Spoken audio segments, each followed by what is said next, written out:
কখনো শুনেছেন বিমানে থাকা দুই পাইলটকে যে আলাদা খাবার দেয়া হয়? আপনি হয়তো জানেন বিমান ভ্রমণ করা যাত্রীদের এয়ারলাইন্সগুলো থেকে ফ্রি খাবার দেওয়া হয়। যাত্রীদের মতোই বিমানের পাইলট, কো পাইলট এবং কেবিন ক্রুরাও এয়ারলাইন্স থেকে ফ্রি খাবার পেয়ে থাকে। কিন্তু এসব খাবার বিমানে রান্না হয় না, বিমানের ক্যাটারিং সার্ভিস থেকে নিয়ে আসা হয়। কিন্তু যাত্রীরা প্রায় একই ধরনের খাবার পেলেও বিমানের পাইলটরা একই খাবার পান না। বিমানের পাইলট এবং কো পাইলটদের খাবারের মেনু বরাবরই আলাদা হয়।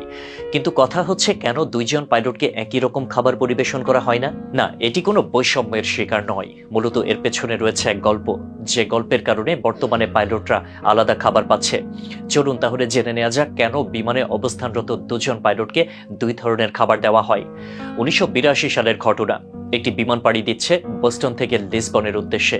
কিন্তু বিমানে অবস্থানরত 10 জন ক্রু, পাইলট, কো পাইলট এবং পাইলট প্রকৌশলী সহ সকলে পুডিং খেয়ে ফুড পয়জনিং এর শিকার হয়, যার ফলে বিমানটি গন্তব্যে পাড়ি না দিয়ে জরুরি অবতরণ করে। সেই ঘটনা নাড়া দেয় বিমান সংস্থাগুলোর মধ্যে।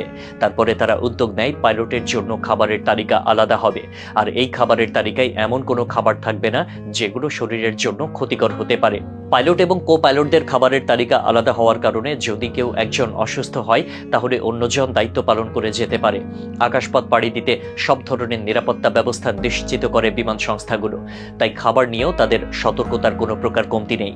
আকাশপথে যাতে সর্বোচ্চ নিরাপত্তা ব্যবস্থা নিশ্চিত করা যায়, সেই লক্ষ্যে পাইলটদের খাবারের ক্ষেত্রে বিশেষ নিয়মাবলী মেনে চলা হয়। খাবার খেয়ে যদি বিমানের সকল পাইলট কিংবা কর্মী অসুস্থ হয়ে পড়ে, তাহলে মারাত্মক দুর্ঘটনা ঘটে যেতে পারে। খাবারের মধ্যে কোনো প্রকার জীবাণু কিংবা ফাস্টফুডের কারণে অনেক সময় বিমান চলাকালীন পাইলটরা অসুস্থ হয়ে পড়তে পারে। পাইলটরা অসুস্থ হয়ে পড়লে যাত্রী সহ পুরো বিমানটি থাকে ঝুঁকির মুখে। তাই বিমান চালক সহ পাইলটদের জন্য আলাদা আলাদা মেনু তৈরি করা হয়। এই পদ্ধতিকে বলা হয় ক্রস কন্টামিনেশন প্রতিরোধের কৌশল। আলাদাভাবে দুটি মেনু তৈরি করার ফলে অসুস্থ হয়ে পড়ার ঝুঁকি অনেকাংশে কমে যায়। খাবারের মেনু আলাদা রাখার সাথে সাথে আরও কিছু নিয়ম মেনে চলা হয় বিমানে। বিমান সংস্থাগুলো একই সময়ে দুজন পাইলটকে খাবার পরিবেশন করেন না, বরং আগে পরে পাইলটদেরকে খাবার দিয়ে থাকেন।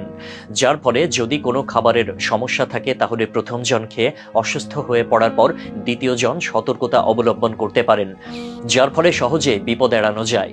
পাইলটদের জন্য খাবার তৈরি করা হয় বিশেষভাবে।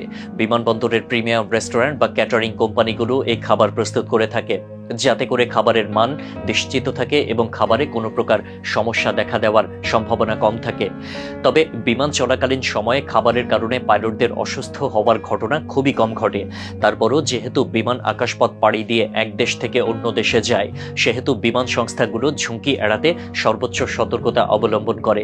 কেননা বিমানে একটু এদিক ওদিক হলেই ঘটে যেতে পারে মারাত্মক দুর্ঘটনা। শুধু খাবারই নয়, বিমান চলাকালীন সময়ে আরও নানা ধরনের পদক্ষেপ নেওয়া হয়, যাতে করে সর্বোচ্চ ঝুঁকিও এড়ানো যায়। যেমন ধরুন, পাইলটদের স্বাস্থ্য পরীক্ষা, বিমানের যন্ত্রপাতি পরীক্ষা সহ আবহাওয়ার বিষয়ে নিয়মিত পর্যবেক্ষণ করা হয়।